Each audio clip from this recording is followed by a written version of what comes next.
देखिए आज दुईटी सूचना देखा गोटे रही Odisha subordinate staff selection commission आ गोटे रही एसएसबी टीजीटी जो बाहर तार दुईटा प्रथम के देखा Odisha staff selection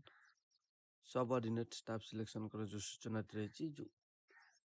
SC ST development under जो सब स्कूल थिला गवर्नमेंट स्कूल से जो टीचर बाहर 2629 टी जोटा कि डिस्ट्रिक्ट ग्रेड पोस्ट जो डिस्ट्रिक्ट आप पोस्टिंग पाइले से डिस्ट्रिक्ट आपको रही पड़ो जमी अन्य high school teacher state grade post आप ट्रांसफर जुआड़ भी नहीं पारे किंतु एटा डिस्ट्रिक्ट ग्रेड माने से रहा पड़ो। अच्छा देखा तार सूचना कौन रही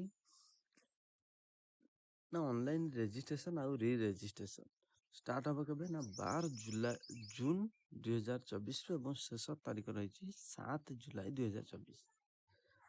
रेजिस्ट्रेशन बा री रेजिस्ट्रेशन कर सारिबा पर ऑनलाइन एप्लिकेशन आरंभ हम से 12 जून 2024 रु शेष हम 12 जुलाई 2024 जो मैंने नुआ करी ओएसएससी रे अप्लाई करेंगे से माने रेजिस्ट्रेशन करेंगे जो मैंने पुराना आगुरी कौन भी फॉर्म और ट्रिपल एसी पकई थी से माने री रेजिस्ट्रेशन करेंगे।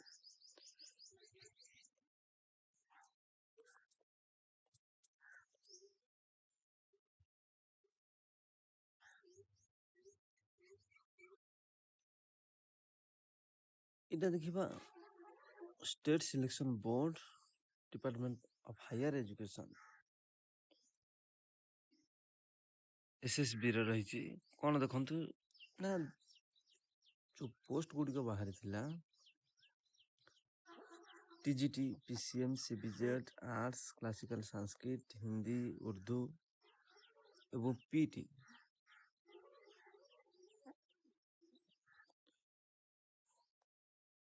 तो आम अप्लाई करें तार देखो जो सिलेबस रही जो मैंने ट्रेन ग्रेजुएट टीचर पीसीएम से पेडागोजी रही 24टा क्वेश्चन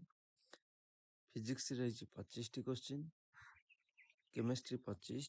मैथमेटिक्स 26 ये क्वेश्चन आसो टोटाल 100 मार्क रही सीबीजेड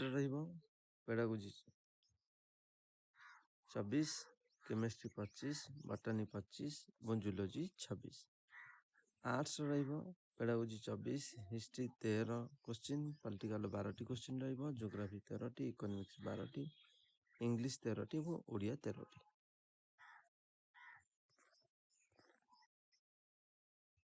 से जब हम हिंदी देखिए पेडागोजी समस्त रही 24टी क्वेश्चन हिंदी 76टी क्वेश्चन